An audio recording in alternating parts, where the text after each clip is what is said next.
복에 속고 있는 교회들.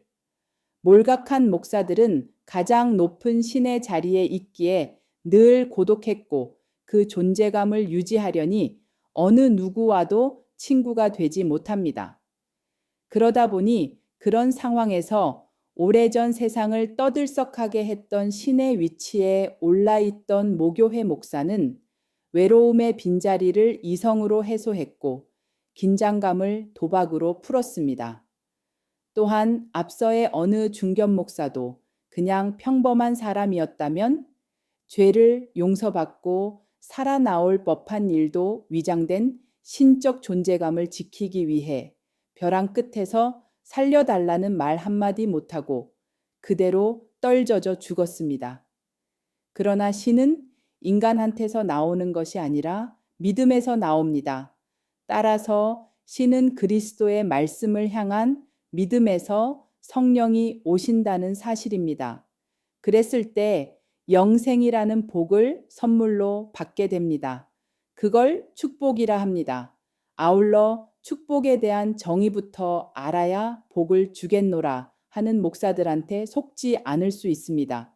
민수기 6장 22절 이해 여호와께서 모세에게 일러 가라사대 아론과 그 아들들에게 고하여 이르기를 너희는 이스라엘 자손을 위하여 이렇게 축복하여 이르되 여호와는 내게 복을 주시고 너를 지키시기를 원하며 여호와는 그 얼굴로 내게 비치사 은혜 베푸시기를 원하며 여호와는 그 얼굴을 내게로 향하여 드사 평강 주시기를 원하노라 할지니라 하라. 그들은 이같이 내 이름으로 아스라엘 자손에게 축복할지니 내가 그들에게 복을 주리라. 하나님께서 하늘에 속한 자들인 이스라엘 자손에게 복을 내려주시면서 이렇게 축복하라 했습니다. 여기서 보면 제사장들한테 먼저 복을 주시고 그런 연후에 그들한테 이렇게 축복하라고 이르셨습니다. 따라서 하나님이 축복해 주시는 것은 잘못된 겁니다. 하나님은 복을 내리워 주는 분이지 축복을 주시는 분이 아닙니다. 다만 그리스도의 대언자가 축복을 빌어주는 겁니다. 그리고 여호와는 복을 주시고 지키시기를 원하십니다. 그러기에 거듭나고 그리스도 안으로 가면 항상 주님의 말씀에 빛을 비춰주시고 그런 연후 은혜의 말씀이 떨어집니다. 말씀이 깨달아지면 그게 평강입니다. 따라서 축복의 이름으로 오신 분이 예수님입니다. 이들한테 하나님의 신이 곧 믿음이 복을 주시는 겁니다. 누가복음 1장 41절 이하에 엘리사벳이 마리아한테 인사한 내용을 보면 이해가 쉽습니다.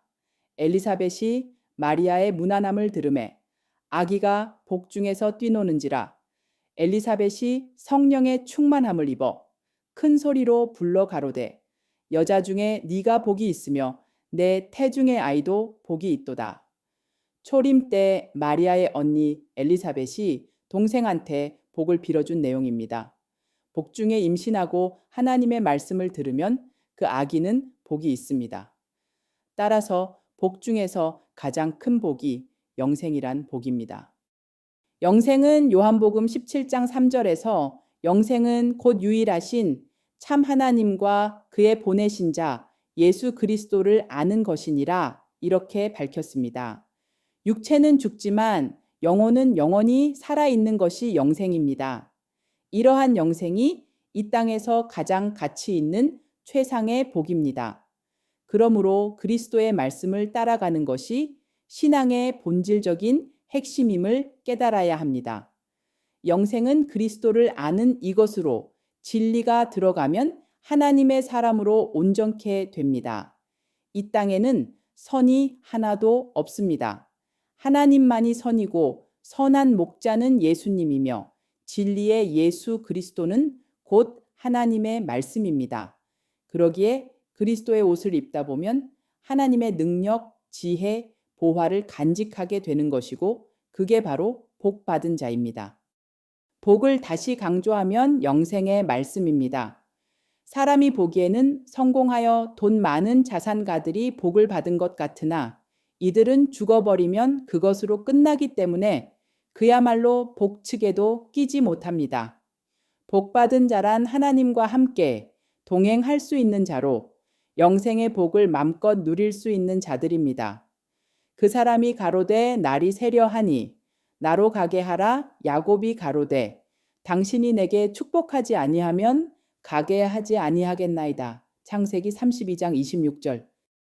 야곱이 하나님의 사자와 겨루고 이긴 후에 하나님의 사자한테 복을 빌어달라고 합니다.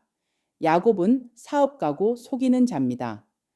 내 이름을 다시는 야곱이라 부르지 말고 이스라엘이라 부를 것이니 이는 하나님의 영들과 다투어 이긴 자기 때문에 결국 신과 겨루어 이겼습니다. 이 땅에는 마귀의 영과 하나님의 영인 말씀이 있기에 우리가 싸우는 것은 믿음과의 싸움입니다. 신과의 싸움에서 이긴 자는 하나님이 형통케 하므로 그런 면에서 요셉도 늘 신과 함께 동행했습니다. 요셉이 다시 꿈을 꾸고 그 형들에게 고하여 가로되 내가 또 꿈을 꾼즉 해와 달과 11별이 내게 절하더라 하니라. 창세기 37장 9절. 요셉이 꿈을 꾼 내용입니다. 하나님께서는 요셉을 하나님의 뜻을 이룰 사람으로 선택하셨습니다. 요셉을 향한 하나님의 뜻은 단지 요셉 개인의 꿈의 성취를 훨씬 뛰어넘는 겁니다. 요셉의 꿈이 이루어짐으로써 흉년을 준비하게 하는 것과 함께 결국 야곱의 집안 70명이 고센 땅으로 이주하게 되고 400여 년이라는 세월이 흐르면서 거대한 이스라엘 민족이 애굽에 의해 배타해 되었습니다. 그리고 이스라엘 백성들을 애굽에서 건져내시는 역사를 거울로 삼아 창조된 하나님의 형상인 인간들을 그 아들의 십자가를 통하여 죄에서 구원해 내신 것을 온 인류에게 말씀하시고자 했던 겁니다. 하나님께서 이런 원대한 꿈을 이루기 위해서 요셉 한 사람을 택하셨습니다. 그 형통은 요셉이 원하는 바가 이루어지는 게 아니라 하나님이 원하시는 바가 이루어지는 겁니다. 결국 하나님의 뜻 가운데 요셉은 사실상 애굽의 모든 권력을 한 손에 쥐게 되는 위치에 오르게 되어 이스라엘 민족을 탄생시키는 하나님의 귀한 도구가 되었습니다. 이스라엘이란 뜻은 해와 달과 별입니다. 해는 목자요, 달은 교회고 별은 성도인데 주로 지도자인 성도를 나타냅니다. 12별은 12지파로 이스라엘은 하늘에 속한 영계들로 하나님 아들들의 색깔입니다. 중동의 유태인들은 여자가 이스라엘 사람이면 바로 유태인이고 남자가 유태인이면 2, 3년을 같이 키워야 유태인으로 호적에 올릴 수 있습니다. 이와 같이 하나님이 함께하면 자동으로 선민이 됩니다. 출애굽에서의 모세는 이스라엘 사람이나 애굽에서 태어났습니다. 애굽은 세상입니다. 모세는 레위인 제사장 족속으로 모세의 생모 히브리 여자가 모세를 양육하여 키웠습니다. 따라서 생모가 육적 이스라엘을 구원해준 당사자입니다. 복은 아무에게나 또는 아무 데서나 주는 것이 아닙니다. 그러므로 하나님의 백성들은 천국 시민이 되는 게 가장 큰 복입니다. 따라서 진정한 복은 내 정신이 영생이 되는 겁니다. 이와 같이 그리스도 안에 거한 자들이 복을 받은 사람들이지 이 땅의 물질이나 성공이 복이 아닙니다. 그러나 오늘날의 교회들은 복의 개념조차 파악하지 못하다 보니 후의 축적이나 성공이 하나님의 축복인 줄로 착각하고 있습니다. 그러나 이러한 교회들이야말로 앞으로 짐승들한테 물려가게끔 되어 있는데 그 이유가 하나님께서 바벨론 교회에 올무를 놓아 그들을 잡기 위한 계획을 세워놓았기 때문입니다.